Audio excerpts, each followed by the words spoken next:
ॐ वसुदेवसुतं देवं कंसचाणूरमर्दनं देवकी परमानन्दं कृष्णं वन्दे जगद्गुरुम्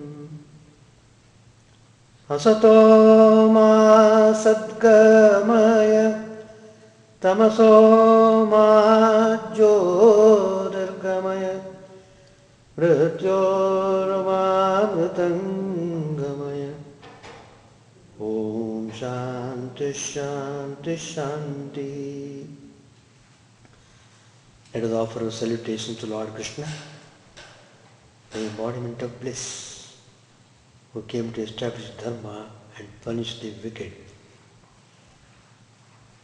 Let us pray to him to lead us from unreal to real, to lead us from darkness of ignorance to the light of knowledge, to lead us from death to immortality. Last time we have just finished chapter 8 and today I am starting chapter 9. All the chapters are very significant and have very clear message for the spiritual seekers. Bhagavad Gita deals with all details, how to approach the divine, what are the ways and how one should behave in this world, how one should conduct his activity, how one should always follow righteousness. So all these things are very important for those who are seeking spiritual path.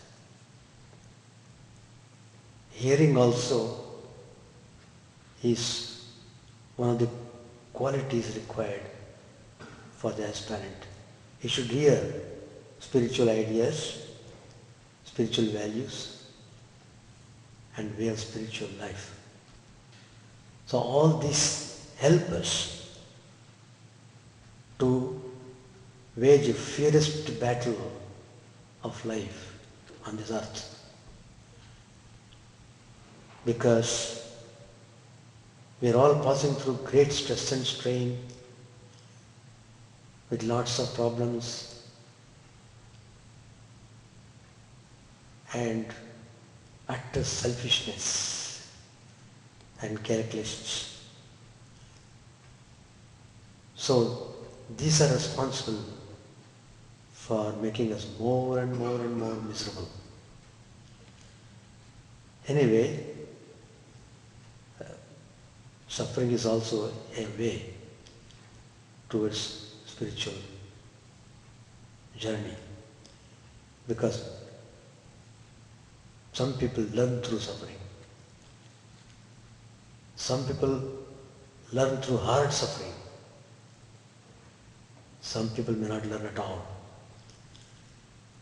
Anyway, as I had frequently said in my previous talks, that most important in spiritual path is that we should have sincere faith. Faith is a very feeble translation of the word Shraddha. Shraddha is very important. Shraddhavan labhate jnanam.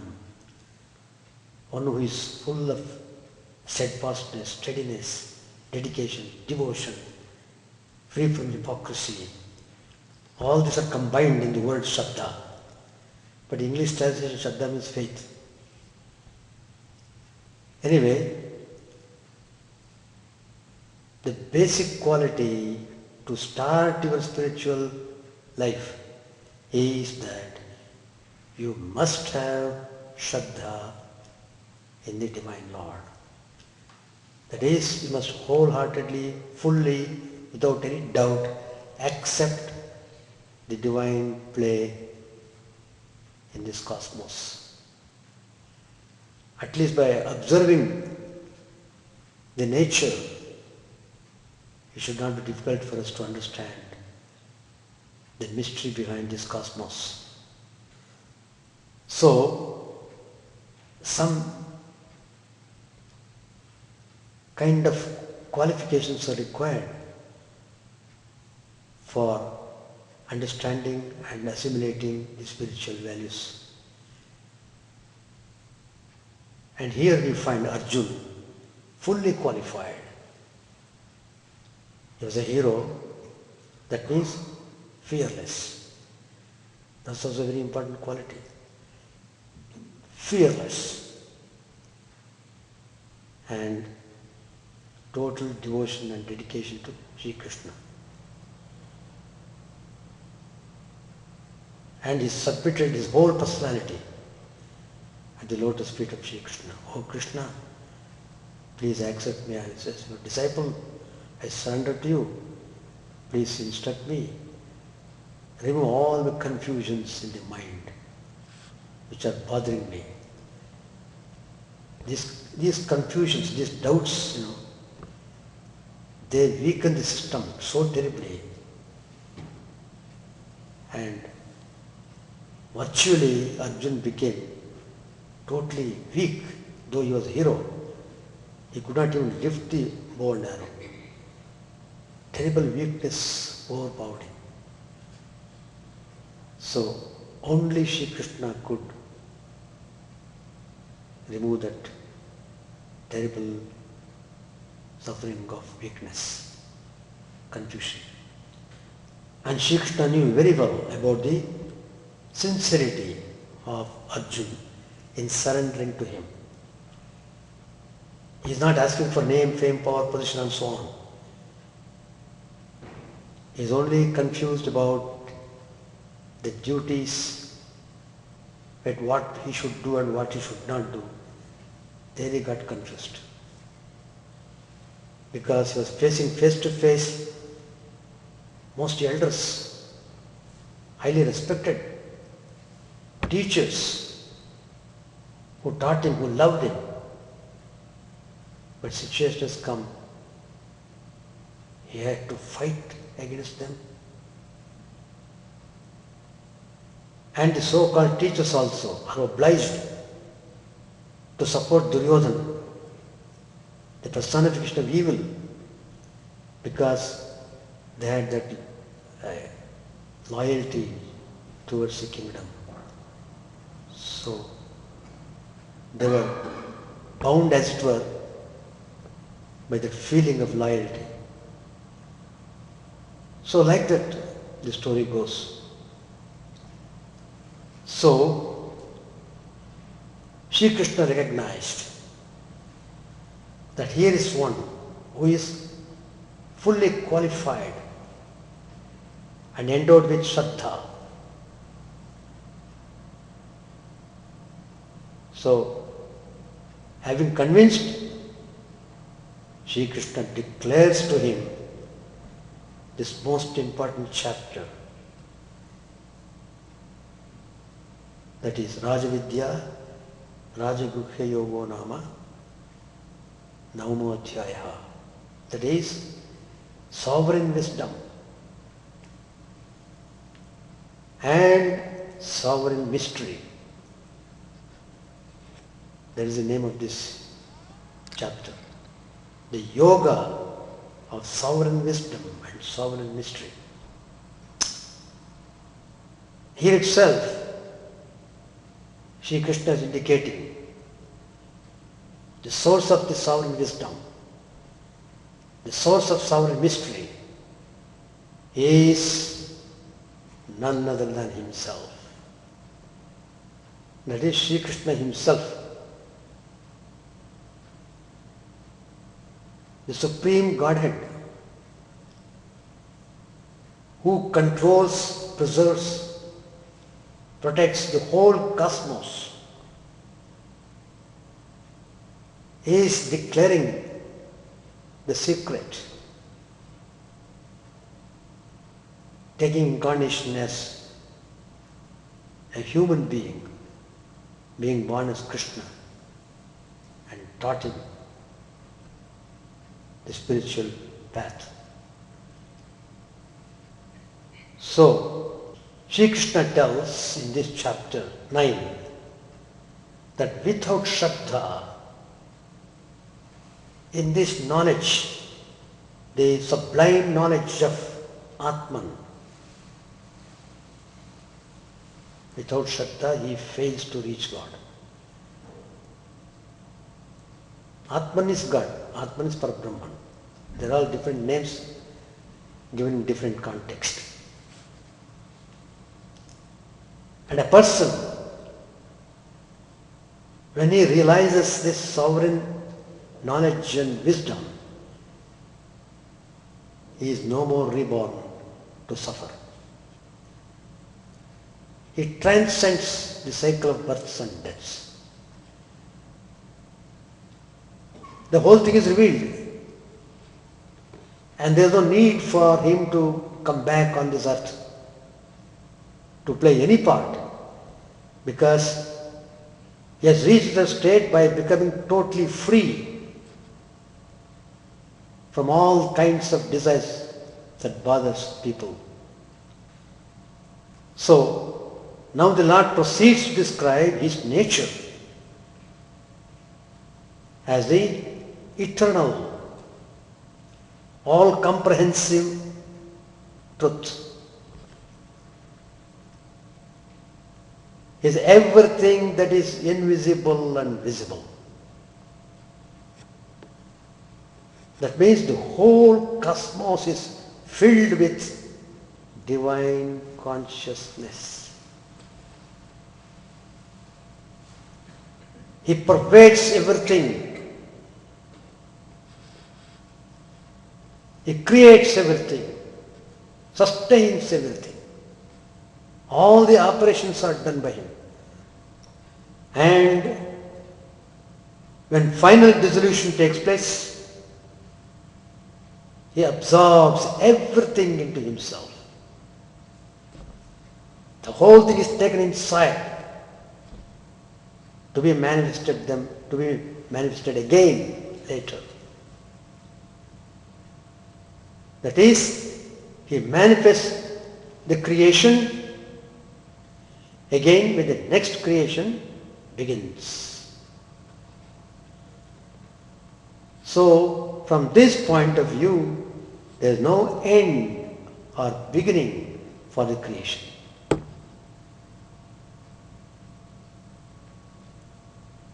Continuously creation occurs. Creation, preservation, decision, they go systematically.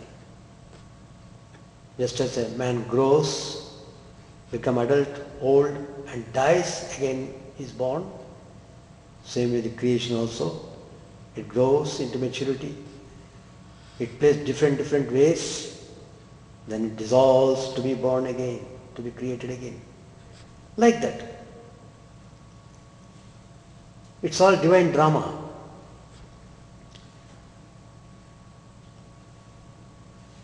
All beings who are ignorant of this knowledge, of this truth which Lord Krishna is revealing, they are caught helplessly in the cycle of birth and death.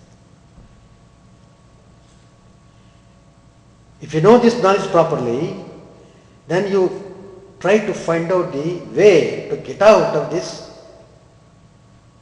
whirlpool of birth and death.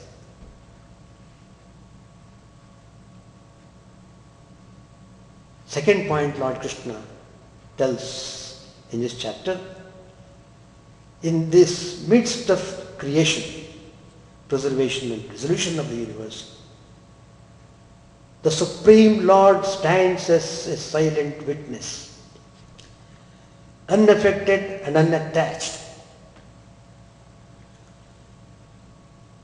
Many people, they keep on asking the question, is there any God with form? Is there anyone like us? And God is telling, without taking a form, how can He create, preserve and destroy the cosmos? There should be one totally responsible for all these things. Cosmic government For little things, how much organization we require. What to speak of organizing the whole cosmos? There is tremendous organization behind the creation. Everything meticulously planned and done. So in the midst of this creation, preservation and dissolution of the universe, the Divine Lord stands as a silent witness, Sakshi, unaffected and unattached, just observing. That's why nobody can keep any secret in any manner, because God is everywhere. You can deceive yourself, but you can't deceive God.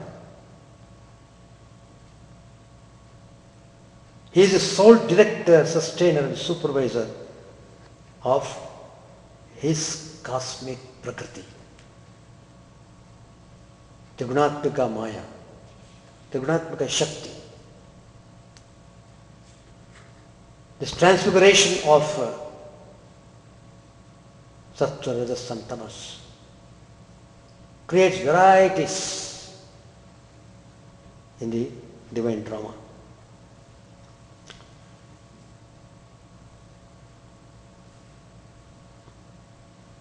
So,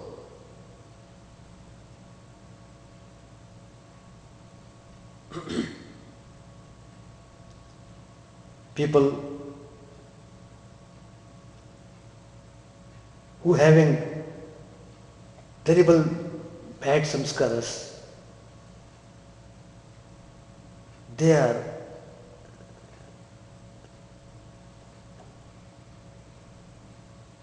playing a part of demons, always harming people, always engaged in some kinds of evil actions. That's how people are classified. Demons, they are also like human beings, but all the qualities are more than limitation, excessive qualities, excessive power, excessive anger, excessive jealousy, all excess. The God-realized holy person or the sincere spiritual aspirant, on the other hand, is a man of wisdom and perceives the divine indwelling in all beings and all creatures. He beholds the underlying unity of existence with all names and forms. The Lord's divine protection is assured to all those who take refuge in Him. But only thing that is required is one should be free from hypocrisy. Simply telling, I have taken refuge in you, means nothing. When you have taken refuge in Him, it requires a lot of follow-up actions in your daily activities. Whatever path a devotee follows,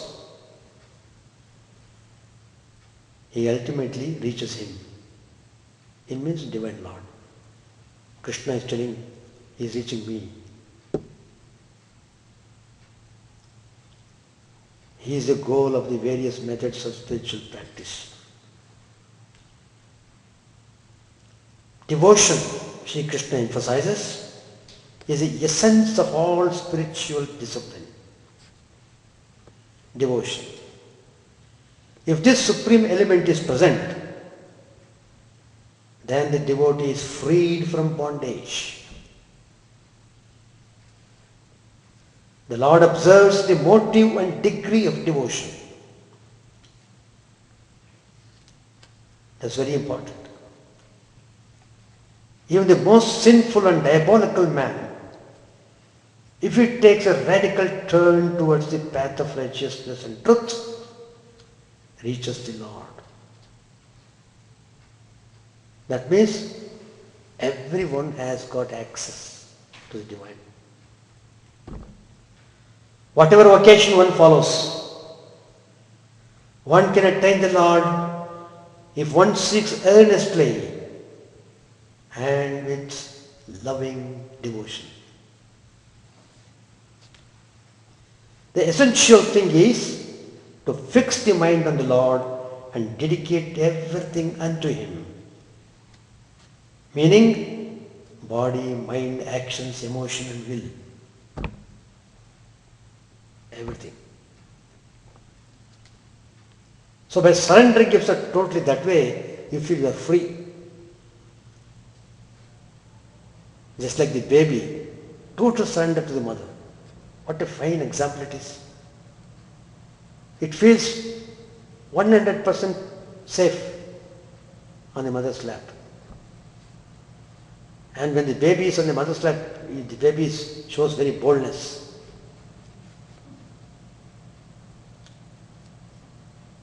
That's how it is. It's a game. So, the verse starts from Sri Bhagavan Vacha Idantu te guhyatamam pravakshyami anasuyave jnanam vijnana sahitam yajñātva mokshase shubhat. To you, O Arjun, who do not carp, that means you are not with any jealousy, you are free from jealous attitude. I shall now declare this, the sovereign mystery, the knowledge combined with experience, self-realization. Having known which, you shall be liberated from evil, ashubhat, evil. What is that evil? The bondage of samsara. That's called evil. The samsara is such a terrible thing, it doesn't allow you to go. It's like a whirlpool. Once you are caught in that samsara, you have gone rotating there. Never-ending rotation. That is never-ending cycle of births and deaths, births and deaths. Coming, going. Like that. So here we should know, people in the world in general can be categorized into 4 types. The first type is karmatita.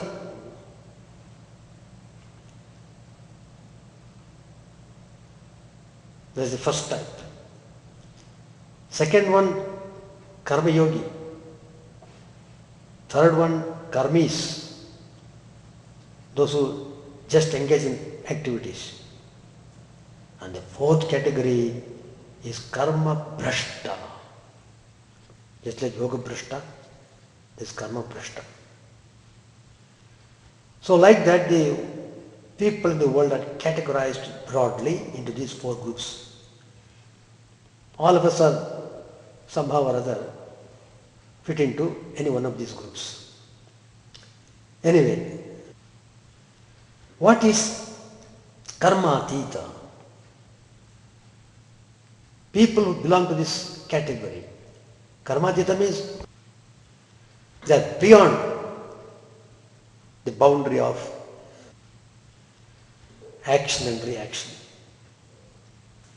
What Sri Krishna has explained in the Bhagavad Gita, Sthita Prajna, the man of steady wisdom. Such a person is called karmatita. Such people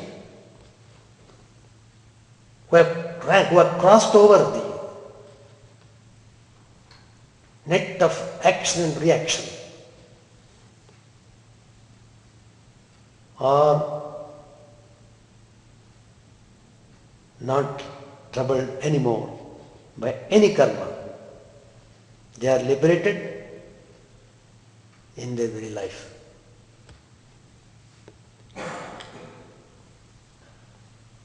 They are not troubled by any karma. And they did not follow any scriptures underlying do's and don'ts. On the other hand, the scriptures follow them. Whatever these Mahatmas, holy people, who have crossed over the net of action and reaction, the scriptures follow them. Wherever they stand is a sacred place. Sri Ramakrishna was born in Kamarpukur. Now Kamarpukur is most famous Tirtha Kshetra. Because God incarnated there in that humble village. So because the Divine Lord incarnated there in that village, that place has become most sacred Tirtha. Whatever they say becomes sacred.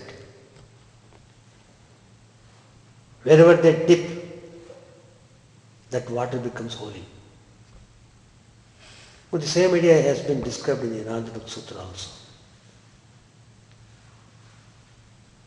So such Mahatmas, they are not bound by any rules regarding time, place for living their mortal body. Simply they decide and leave the body and go. They don't want to say whether it is Uttara Paksha, Shukla Paksha, Uttarayana, Dakshinayana, all these things, not for Mahatmas. In general I am telling, some people may be very particular. They say Bhishmacharya waited for Uttarayana Punyakala to leave his body. Ichchavarani he was. Regarding these people, these Mahatmas, Brahma Sutra, aphorisms of Brahma, Brahma Sutras. Natasya pranaha hritkramanti atra brahma samasnute. There's a sutra like this in Brahma Sutra. At the time of leaving the body, their vital force, there means the Mahatmas I am referring to, those who have crossed the net of action and reaction.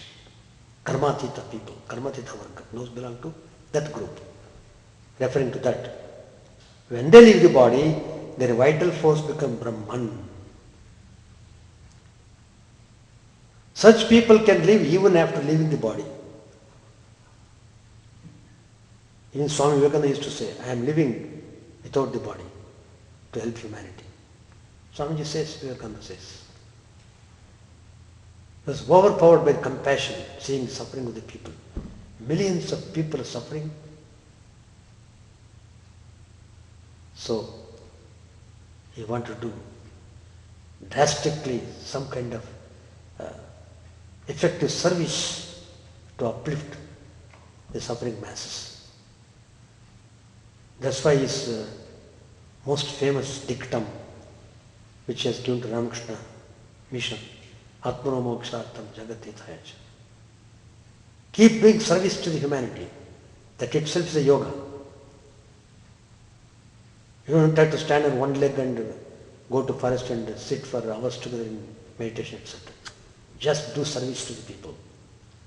Without any expectation, without any selfish motive, without hankering for name, fame, power, position. Just do it. Nishkam karma. By doing that nishkam karma, selfless service, you will be able to go beyond the net of action and reaction. So that is about Karmatita Varga, first group. The second group, Karma Yogis. Karma Yoga. When he wants to become a Karma Yogi, the first principle is That he is always aware that he is not the doer.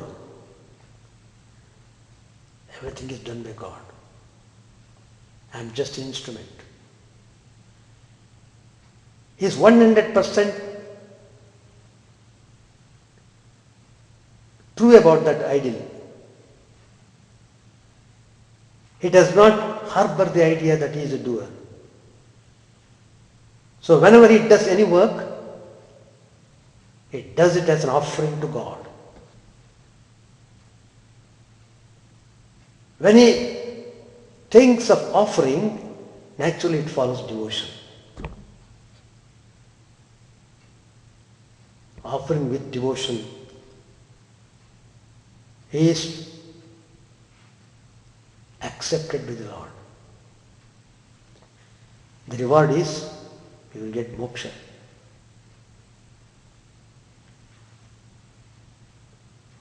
So, Karma Yogi chooses the correct time to leave his body,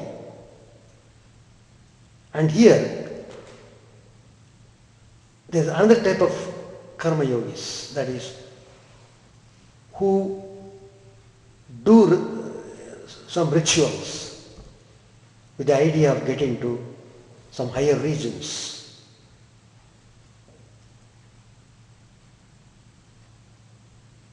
So he chooses the correct time to leave his body and reaches Brahmaloka by doing his self-service. Of course, he has acquired a lot of merit by which he enjoys happiness, and such a person, he doesn't return back to this earth, but he is liberated along with Brahma, that is Chaturmukha Brahma. He is not to be reborn. Third category is karmis. 95% people are karmis only. That means they are always conscious that they are doing everything. They won't accept there is something divine, etc. and so on.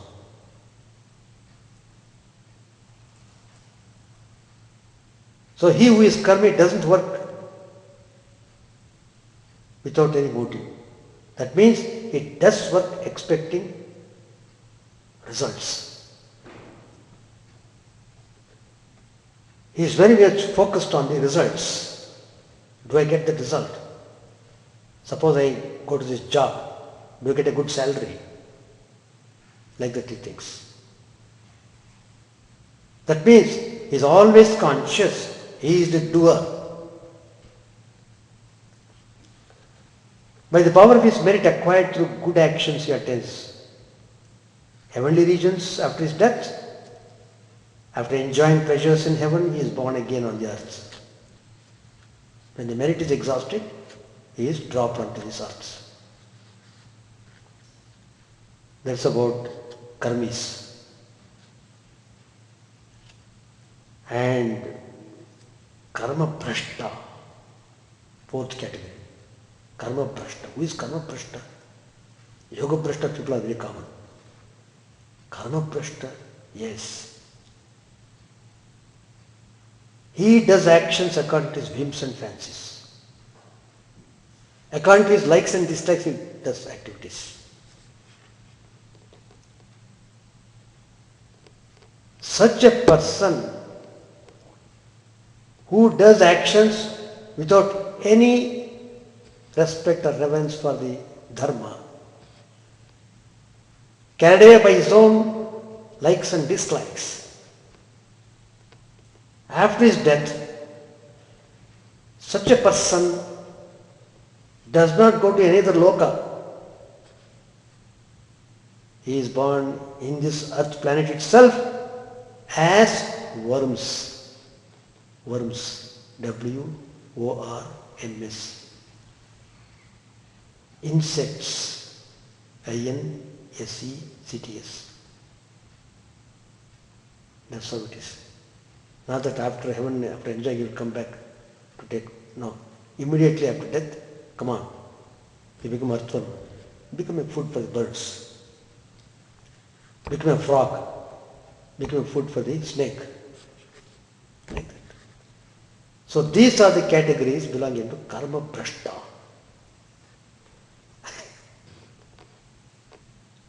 So these are the 4 categories.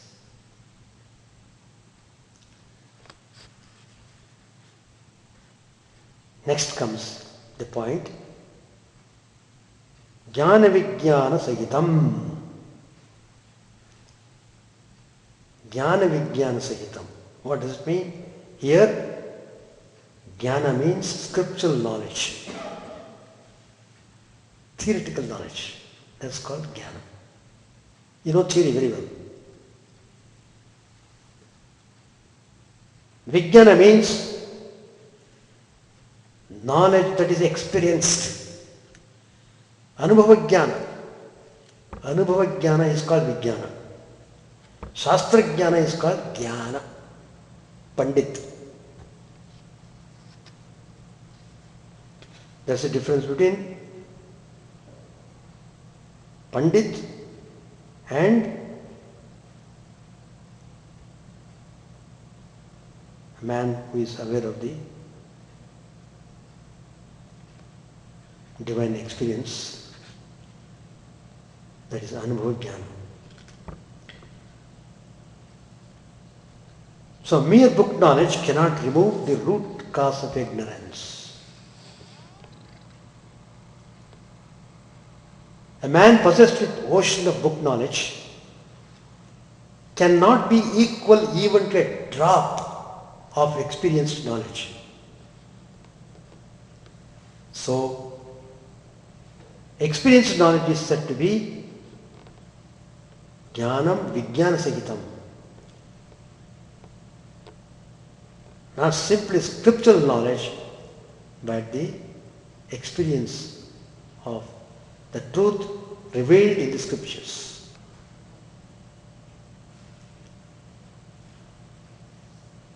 Verse number 2. Rajavidya Rajaguhyam Pavitranudamuttamam Pratyakshaavagamam Dharmyam Susukham Kartumavyayam. In the next verse, Lord Krishna says, this is the sovereign science.